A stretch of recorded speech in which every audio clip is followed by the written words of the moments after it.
I guess I can go over the USA Track and Field Outdoor Championships.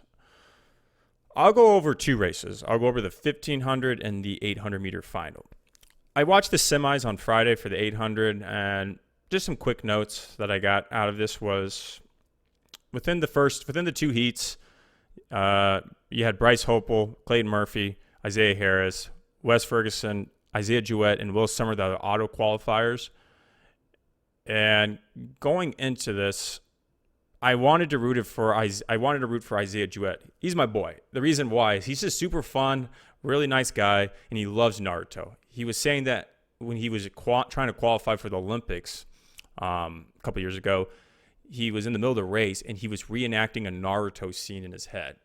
Bro, yeah, he's cool with me. If he likes Naruto or anime, then I can get along with anybody.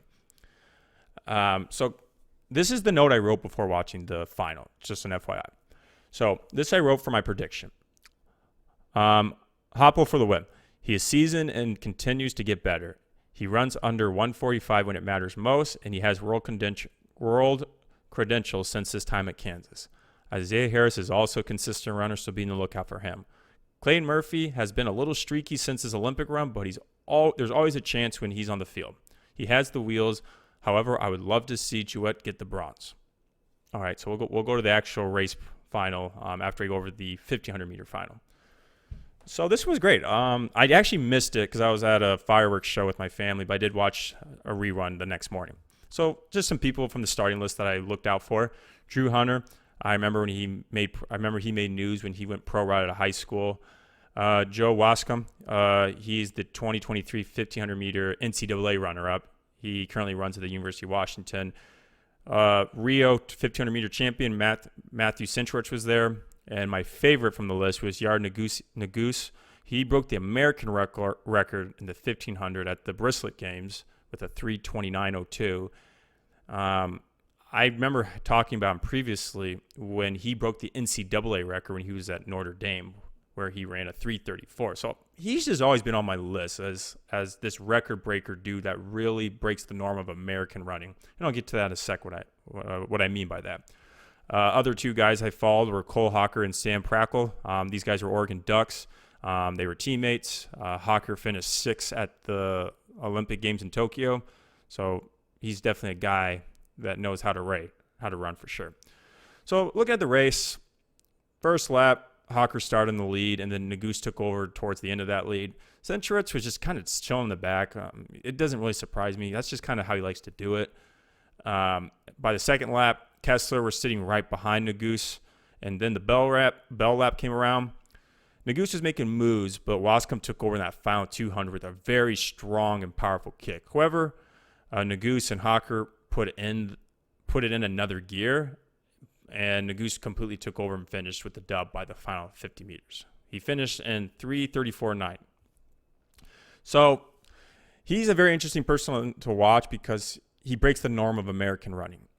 Ever since that 1500 meter final in the 2016 Olympic Games where Matthew Centrich won, Americans especially have been very sit and kick, where they want to be very efficient and wait for the right time to release that gear. I get it, man. Especially if you are running multiple heats or qualifiers or multiple events, you want to be as efficient as possible how you race, but you need a little guts. Like, I see the Americans get stomped by the Europeans all the time ever since then. And Yar Naguse is the one to break that norm and really make American running, grittier. So that's how I like to watch him. He just kind of puts it into a gear, and he likes to lead and can hold that lead too. So let's talk about the 800 meter final. We talked about my predictions. Now let's see if they came to fruition. Isaiah Jewett takes the lead in the first 200. CJ, Clayton Murphy, and Hopple stick right behind him. The bell lap was 51.8, and I was expecting a kick because that was a pretty slow lap to that sort of standard. Jewett was still commanding the lead up to the final 200.